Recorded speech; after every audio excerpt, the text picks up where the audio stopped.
Hey, what is going on, guys? Coming in at number 10, we have Calvin Johnson. This guy was a modern-day stud. Almost 12,000 yards, 96 touchdowns, and 16 yards per catch. When he was in the playoffs, you know he was a stud. Calvin Johnson's always a stud. The guy's huge. Nobody could really defend him. That's why I put him at number 10. Coming in at number 9, we have Andre Reed. This guy, I didn't get to watch him, but this guy was a stud. You could tell by his stats.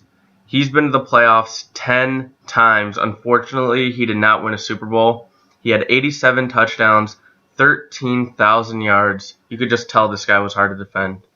Coming in at number 8, we have Steve Largent. I know a lot of you guys didn't really expect him to be on this list, but this guy was a savage. 800 catches, 13,000 yards, 100 touchdowns, and 16 yards per catch. In the playoffs, he did all right for 4 appearances, 400 yards. This guy was an extremely underrated receiver. Number 7, we have Isaac Bruce. He's one of my favorite receivers of all time. 15,000 yards receiving, 1,000 catches, and 15 yards per carry. He has won a Super Bowl. That's why I put him at number 7, because a lot of players on this list do not have a Super Bowl. Coming in at number 6, we have Tim Brown. This guy was insane. He had 1,000 catches, almost 1,100, 15,000 yards, 100 touchdowns. He had 6 playoff appearances, and he had 581 yards during those games. This guy was uncoverable and an amazing route runner. Coming in at number 5, also one of my favorite receivers, we have Marvin Harrison.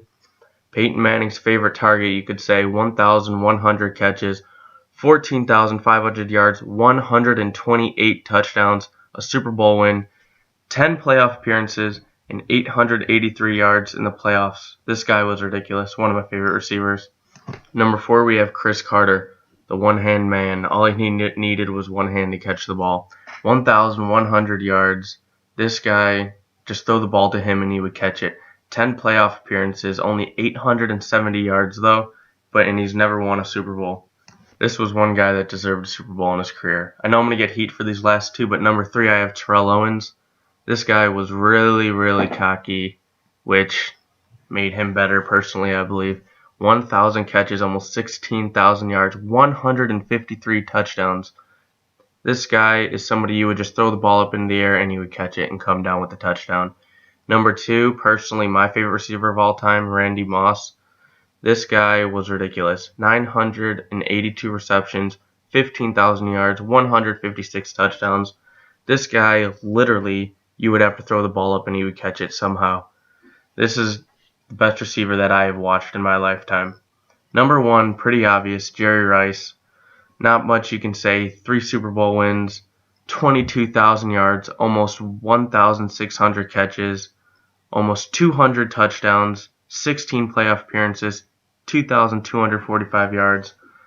This guy was the best receiver of all time by far. Alright guys, the next video I'm going to be putting up is top 10 quarterbacks of all time. So if you like this, please give me a thumbs up and subscribe. And I will be getting a snowball soon, so my voice is more clear. Alright guys, peace.